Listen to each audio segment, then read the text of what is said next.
আমি বললে সেটা জাস্টিস। বিরোধী দলনেতা, আমার দাবির বাইরে সব ইনজাস্টিস। এই বিরোধী দলনেতা শুভেন্দু অধিকারী, বিরোধী দলনেতা শুভেন্দু অধিকারী আজকে হুঁশিয়ারি দিলেন, এইভাবে স্বাস্থ্য ভবনের সামনে বসে থাকলে হবে না, আর একে আরো বেশি গণ আন্দোলনে পরিণত করতে হবে। তিনি বলছেন আমরা ওদের সঙ্গে নেই, মানে রাজনীতি করছি না আমরা, কিন্তু এটাকে গণ আন্দোলন হিসেবে নিতে হবে। শুভেন্দু অধিকারী বিরোধী দলনেতা কি বললেন একবার শোনাবো ভালো করে, তারপরে অমলেন্দু বাবুর কাছে আসবো। কার এই নিরামিষ আন্দোলনে চাপে পড়ে না। নড়াতে যদি হয় মমতা ব্যানার্জিকে, ওই 27 তারিখের মতো নড়াতে হবে, এসব করে কিছু হবে না, কোনো অনুভূতি নেই। আপনি বসে থাকুন না 7 দিন স্বাস্থ্য ভবনের সামনে, বয়ে গেছে, কার কি হয়েছে, ও জানি আমরা কি করতে হয়, তার প্রস্তুতি চলছে। আমি ধৈর্য রাখতে বলবো বাঙালিকে, ভয় একদিনই পেয়েছিল, ভয় এখনো আছে, আর কি করতে হয় আমরা জানি। দুটো সফল গণ আন্দোলনে আমি নেতা বলবো না, সমন্বয়ক ছিলাম, একটা নন্দীগ্রাম আর একটা জঙ্গলমহল, নেতাই এবং তাকে কেন্দ্র করে। অর্থাৎ আমার কিছু এক্সপিরিয়েন্স আছে, সেটা আমি আমার সহকর্মীদের নিয়ে ব্যবহার করব। মুখ্যমন্ত্রী বারবার উস্কানিমূলক ইন্ধন যোগানোর কথা বলছেন, অভিযোগ করছেন, এটাও কি সেই রকম ভাবে দেখবে না তৃণমূল? আবার বিরোধীরা তৃণমূল আপনাদের বিরোধীরা আবার সোচ্চার হবে না?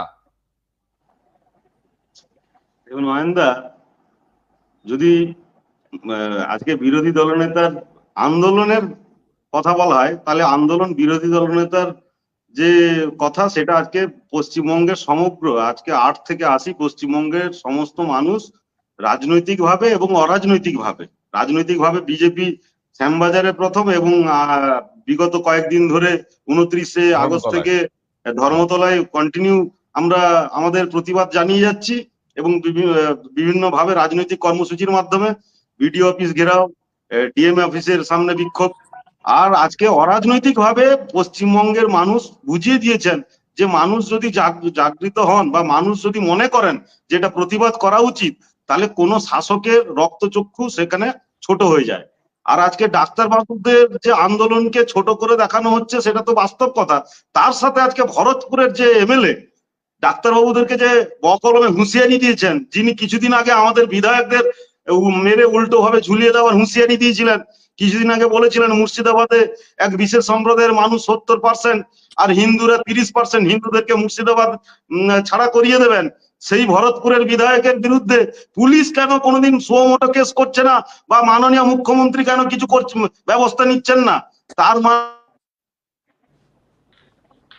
আচ্ছা, ডাক্তারবাবুদেরকে যে বলছেন যে মানুষ ধরে যদি ঘিরে ধরে মারধর করে আপনাদেরকে, এই যে বিভিন্ন ভাবে এখনো তৃণমূলের বিভিন্ন নেতারা, এমএলএরা এবং মুখ্যমন্ত্রীর প্ররোচনা এটা হচ্ছে, আপনারা জানেন। তাদের এই মারধরের নীতি, একটা কথা বলেন না, আজকে ডায়মন্ড হারবার মডেল তারা বলে, ডায়মন্ড হারবারে আপনারা জানেন একটা একই পস্কো কেস, মানে একই নির্যাতন, পস্কো মানে একই কেস, অভয়ের মতন একই কেসের জাজমেন্ট মানে তার ফেভারে হয়নি বলে যেখানে জাজরা থাকেন তাদের কোয়ার্টারে গিয়ে হামলা করছে। ডায়মন্ড হারবার মডেল এটাই হচ্ছে পশ্চিমবঙ্গের তৃণমূলের মডেল।